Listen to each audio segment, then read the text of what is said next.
Well, hello again and welcome to another episode of Holding History. This one is going to be coin-free and silver-free, but we are going to feature nothing but just my paper money collection, starting with the $1 notes and sort of just working our way up from there. Paper money collecting is really a second love for me. First love, of course, is numismatics, coin collecting. But this other field of numismatics, paper money collecting, it's some of these notes are really expensive these days, and it's kind of an expensive hobby to get into unless you buy these low-grade notes like most of mine that you will see are. But I just, as a type collector, I'm just interested in owning just a piece of everything, and I'm just interested in how the designs changed over the years in paper money, the obligations to repay and pay to the bearer on demand, and all those types of things that changed and eroded over the years. Just interesting to me, kind of what our paper money used to represent, and then what it does now. So there's a video about that early on. I think it's my second or third video that I tried to put together. It actually deals with that topic, and there's plenty of other ones that you can look at on YouTube. So I won't bore you with that. We'll just go ahead and take a look at all the notes that I have here, and try to do it as expeditiously as possible. So here's a 1957A, the very last, one of the very last silver certificate series before they ceased production of these and did away with the obligation to repay in silver in about 63, 64. So this one is pretty crisp, but a very common note, nothing super serious. Second one I'll show you is the older series, 1935. This one is a 35A. It's not crisp. These are very affordable and crisp. But this is one that I found one time when going through some old belongings with my grandma as a kid. This was just folded up and tucked in an old purse that she'd forgotten about. So kind of a little bit of a significant piece for me. But there you have it, 35 silver certificate. Nothing special. The backs of these are pretty much exactly the same as the ones we have now. Now, several other different series of 1935 notes. This one I'm rather proud of. This one and also the Hawaii note, which I'll show you next. These were known as emergency issue notes, and they were printed and serialized in a special way so that this particular one is a North Africa note. It's denoted by the yellow seal on the right.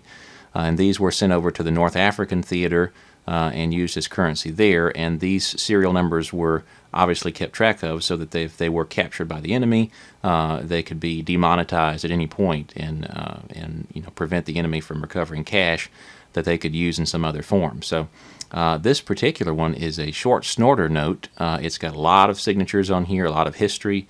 It's written in pencil and very faded, so there's not a whole lot that I can decipher off this note. But very interesting piece, and I really enjoy this one. Okay, next up, as I said, we've got another 35 series, but this is a Hawaii emergency issue note. Same basic principle behind the North Africa note, but these were sent to Hawaii. It's not technically a short snorter. It only has the one signature on it. Anyway, an interesting note, brown seal and brown serial numbers on the Hawaii notes. All right, let's get a little bit older here. This is a one-year series that was printed only for 1934, and these are a little bit harder to find. In this condition, you're looking at $15-20 versus $2-3 for just the common 35 and 57 silver certificates. The big blue one is what this one is known as. You'll see on the left side, it's the only note that carries a one that's exactly in that same style. So just an interesting piece, and this is the very last of what was known as the Funnyback notes. You'll see the design of the back is quite different. And again, I did forget to mention before getting into the $1 bills that this is my attempt at sort of a $1 bill type collection. I have quite a few missing notes, as you'll see coming up very shortly, but this is just what I have so far. All right, that was the 34 series.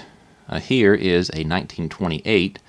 And this was the first small size note. You'll see that the notes drastically increase in size coming up next. This was a 1928. This particular one is a 28A. There was an original 28, and then there were several other series before they got to the 34. But this also features the Funnyback design from the previous one. So there is that one for you. This one is one of the worst condition notes, one of the most beaten up notes that you'll see of any of the ones that I'll show you. This is a 28 legal tender. It's not a silver certificate, as all the previous notes that I've shown you were. This one carries a different obligation. And interesting, most of these notes were printed and eventually not released into circulation in the United States. They were actually sent to Puerto Rico. And some did circulate there. There's some speculation about just how much circulation they went through. Obviously, this one was well tendered, and I'm not sure if we've got some type of food on it. I'm not sure what that foreign matter is, but we'll just leave it alone. Definitely not going to send that one in to have it graded. Just a placeholder for a 28 legal tender. All right, here we go into the large size notes. A lot of people have one of these. This is a 23 Horseblankets silver certificate. This one is fairly crisp, maybe VF, a little bit of staining and everything, but you'll see on the back that the Funnyback design borrowed heavily from the design of this one. It was just sort of a smaller version of this design that people were kind of used to seeing from the 1923, which were printed for about 5 years.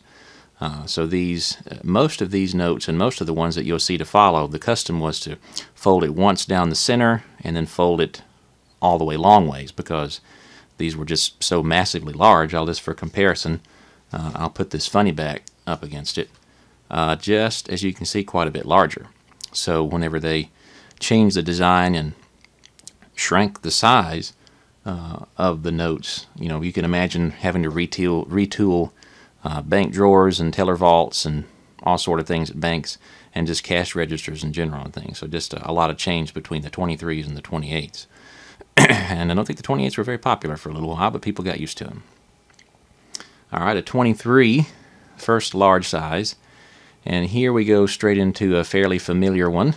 A lot of people will have one of these. This is not in great shape. This is a 1917 legal tender note. And this is a note that had been printed for quite a number of years with just slight different designs. The first one that appears very similar to this note was actually printed in 1869.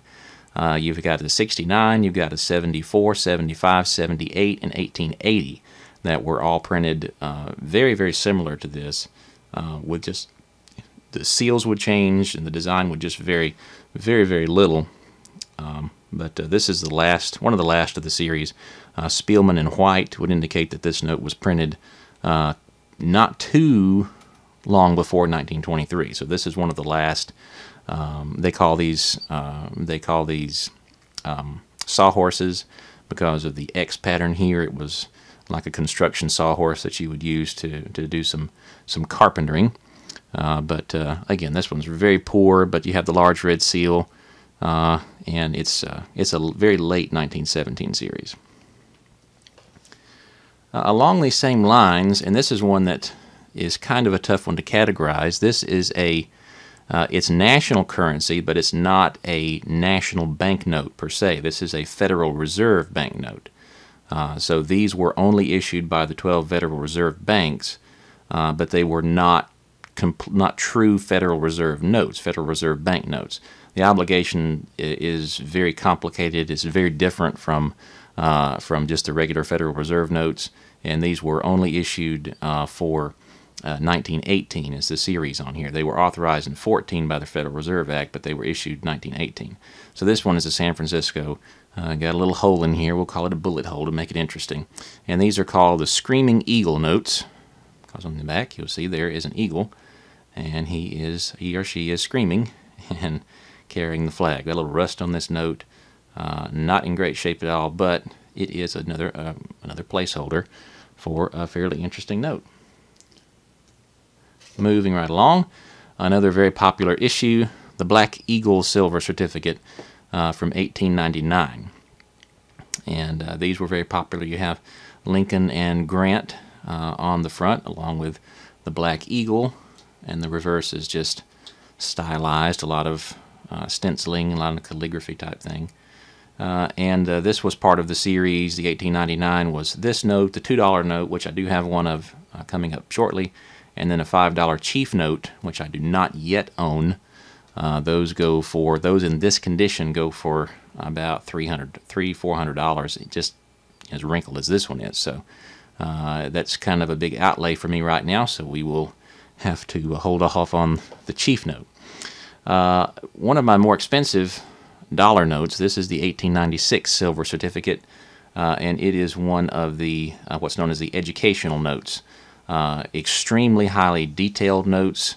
I could talk about this note for 15 or 20 minutes by itself. There's just surrounding here is names of famous Americans who contributed in some way to technology or to society. And you have Liberty, Instructing Youth, and then this is actually the preamble to the Constitution that you can read there on that tablet. And then Washington, D.C. in the background. You see the Washington Monument, the Capitol's back there. So just a lot of detail here. And then the reverse, also very interesting, George and Martha. The Martha vignette is the same from the Martha notes, the Martha silver certificates that were produced in 1886, 1891. I don't have one of those. I would very much like to have one. But one of the unpopular facets of this design was the back, and they said that some people took issue with the fact that there was a 1 placed such as it is on this note, and it says that no 1 should come between George and Martha. So an interesting piece of history on that.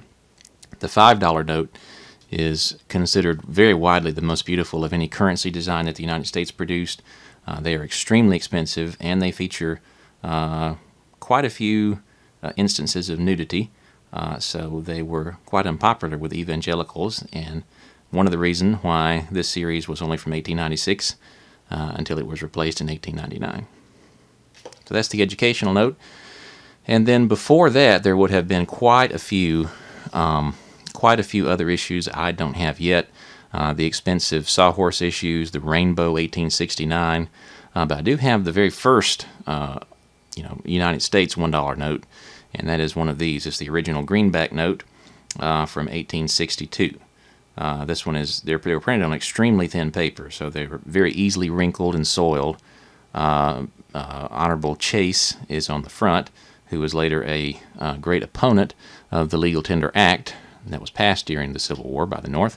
And in the back here, just declaring how it is a currency and also a counterfeit penalty and things like that. So there is your large size $1 greenback. I'll go ahead and run through a few more. These were featured in a previous video.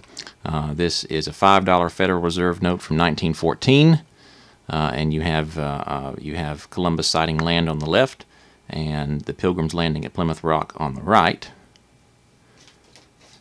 And then the $10 note with Andrew Jackson, not on the 20, he was on the 10 at this point in history. This one is a little nick on here in the bottom left. On the reverse you have agriculture, and on the right you have industry. So these notes were celebrating all of the things that made America great in the minds of the people at that time. And then this is a 20. This is a fairly nice note, a 1914 $20 Federal Reserve with Grover Cleveland facing to his left on the front. And then on the back, my very favorite note, you'll notice it from my channel art, we have the locomotive on the left, choo-choo train, and the transportation by water on the right with New York City in the background. Also a plane and an automobile on this side. So you got planes, trains, and automobiles. Sounds familiar, huh? All right, really quickly, we've got a gold seal, gold certificate, $10 from 1922. The back on this one, the front is terrible, but the back is fairly decent for this grade. The color on these is often very faded, but these brilliant gold backs on these gold certificates, just really attractive in my opinion. Here is a 1922 $20 gold certificate. A little rat or some little creature got to this side, not sure what happened there, but a really good condition except for that. And then the back on it is also fairly nice. That orange gold ink that often faded. This one it's just faded somewhat, but it retained a good bit of its original color. All right, switch up back to the small just for a second. Earlier I showed you a Federal Reserve banknote. This is an actual national banknote, a small size one. I don't own a large size yet, but these were issued, the small size were issued in 1929. There's a Type 1, Type 2. And this is for just a more common bank in the South. It's Birmingham. And the reverses are the same as all of the small size notes that would follow after. But each city, and it doesn't matter where you're from, there's probably one of these that was issued within 100 miles of where you live anywhere in the United States, including states at that time were territories. So very interesting field of the hobby. These notes can be very expensive, especially the large size, but look it up. Chances are there's probably some of these that exist for your town, or maybe some that are very nearby. All right, we've got a $2 note, 1917, and these were made to sort of match the sawhorse notes. This design also was very antique by 1917, and you have the obligation over here, the anti-counterfeiting, and this same design was used for a very, very long time, from about 1874 up until these ceased printing. Not exactly sure when they quit printing these, but you see Spielman in white.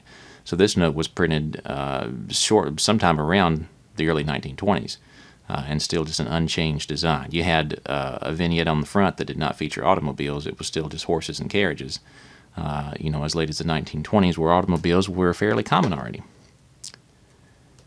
All right, please excuse me for this note. This is a Woodchopper 5, but it's in really, really bad shape.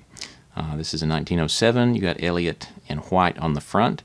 And then you see the frontiersman there with his axe and his gun and his dog and his wife and his house. And he is carving out the new frontier. Jackson here on the 5. Jackson had to work his way up to the 20, didn't he? Started out on the 5 and then the 10, and then finally on the 20 by around 1929. So there you go. Back on this, I'm not sure if this is a bluing or what exactly got on this, but this has a pretty stern counterfeiting. And a lot of these are famous for an engraving error. That has a typo in it. So if you have one of these that has the typo, look it up. You may have a few extra dollars of value in that one. And then this is, I alluded to earlier, the 1899 $2 note. This is a match to the Black Eagle notes. And this is fairly interesting. It's called a Mini-Porthole. The actual porthole note would be the $5 note that Lincoln is on, but this one has the thick border around Washington here. And then you have the back that would be similar to the 1899. There it is. And then just a couple of odds and ends to finish up here. These are just some interesting little pieces. This came free with a different order than I had. This is just a shin plaster 10-cent fractional note. And then this is a postage note on the left side. Don't have time to go into the reasons behind the production of these, but an interesting history, and there is a lot of there's a following for people who do collect these sort of things. And then this is one that's special to me a little bit because of my grandfather's war history. He served in the Army in World War II and was stationed in the Philippines for just a little while. And this was one of the notes that was printed and sent over along with MacArthur on his return to the Philippines. And as you see, victory is sort of crudely overstamped on the back, but these were known as victory notes, and they were used as currency over there from about 1944 until sometime after the war. These were printed in the millions and sent over there. And this is a $2 note. There were $1 notes, 5s and 10s, and so on. But at any rate, I certainly appreciate you taking the time to take a look at the collection with me today. Sorry for the time period that it took to actually go through all these notes, but it's just one of those things that there's a lot of history here, a lot of great art, and if you're still watching, I certainly do appreciate your time. And if you have any specific questions about anything that you saw that I did not have time to elaborate on, please let me know. I'll be happy to discuss them with you in the comments. Again, thanks for watching. Hope to join you again soon.